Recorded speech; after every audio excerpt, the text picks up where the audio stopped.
جی وعلیکم السلام ورحمۃ اللہ وبرکاتہ۔ بھائی نے سوال بھیجا ہے کہ خامد نے غصے میں آ کر اپنی بیوی کو اکٹھی 3 طلاقیں کہہ دی ہیں، تو کیا یہ تینوں طلاقیں واقع ہو جائیں گی؟ صحیح مسلم میں 1472 نمبر پر حدیث ہے۔ ابن عباس رضی اللہ عنہما اس کے راوی ہیں، فرماتے ہیں کانت طلاق علی عہد رسول اللہ صلی اللہ علیہ وسلم و ابی بکرن و سنتین من خلافت عمر طلاق الثلاث واحدتاً۔ نبی صلی اللہ علیہ وسلم کے زمانے میں اور ابو بکر صدیق رضی اللہ عنہ کی خلافت کے ایام میں اور عمر فاروق رضی اللہ عنہ کی خلافت کے ابتدائی 2 سالوں تک 3 طلاقیں ایک ہی شمار ہوتی تھیں۔ یہ ابن عباس رضی اللہ عنہ سے مروی حدیث ہے جو صحیح مسلم میں موجود ہے۔ اور اس حدیث کے آخر میں یہ ہے کہ پھر جب لوگ اس چیز سے باز نہ آئے تو عمر فاروق رضی اللہ عنہ نے فرمایا کہ ایک کام جس میں لوگوں کے لیے سہولت تھی، لوگ اس میں باز نہیں آتے ہیں، تو انہوں نے فرمایا کہ کیوں نہ ہم 3 کو 3 جاری کر دیں۔ تو پھر انہوں نے 3 کے متعلق یہ حکم لگا دیا کہ جو آدمی 3 طلاقیں دے گا ان کو 3 شمار کیا جائے گا۔ تو اس حدیث پر غور کریں تو اس سے پتہ چلتا ہے کہ نبی صلی اللہ علیہ وسلم کے زمانے میں طلاقیں 3 ایک شمار ہوتی تھیں، اور یہی فیصلہ ابو بکر رضی اللہ عنہ کی خلافت کے ایام میں تھا، اور یہی فیصلہ عمر فاروق رضی اللہ عنہ کی خلافت کے ابتدائی 2 سالوں تک تھا۔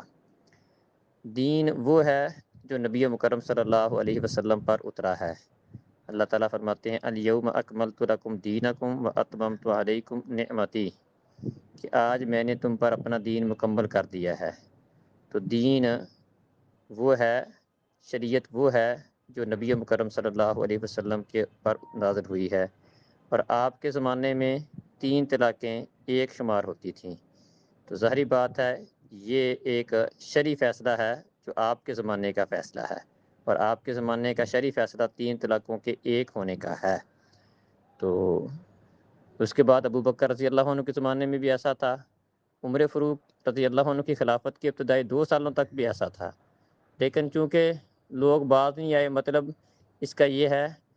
کہ 3 طلاقیں اکٹھی دینا اس کو ناپسند کیا گیا ہے۔ نبی صلی اللہ علیہ وسلم کی موجودگی میں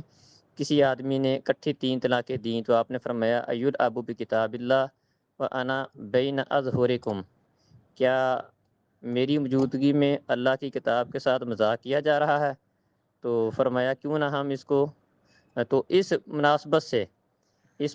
سے عمر فاروق رضی اللہ عنہ نے کہ لوگ اس چیز سے باز نہیں آتے ہیں، جبکہ اکٹھی 3 دینا اس پر نبی مکرم صلی اللہ علیہ وسلم نے ناراضگی کا اظہار کیا تھا،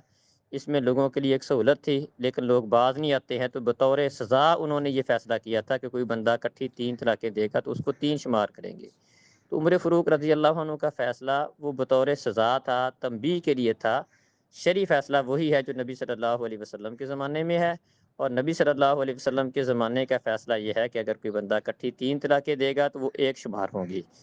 تو آپ نے جو مسئلہ بیان کیا ہے اس میں خامد نے اکٹھی 3 طلاقیں دے دی ہیں تو وہ 1 طلاق شمار ہوگی، اور 1 طلاق کا حکم یہ ہوتا ہے کہ عدت کے اندر اندر بغیر کسی نکاح کے، بغیر کسی حلالے کے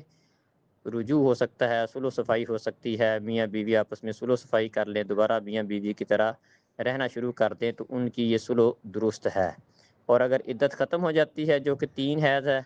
اور اگر عورت حاملہ ہے تو عدت وضع حمل یعنی کہ بچے کی پیدائش تک ہے، تو اس صورت میں پھر نیا نکاح کرنا پڑے گا۔ تو یہ حکم اکٹھی ایک دفعہ 3 طلاقیں دینے کا ہے۔ تو اگر عدت باقی ہے تو اب ان کے اندر صلح و صفائی والا معاملہ ہو سکتا ہے، اور اگر عدت ختم ہو گئی ہے تو نیا نکاح ہو سکتا ہے۔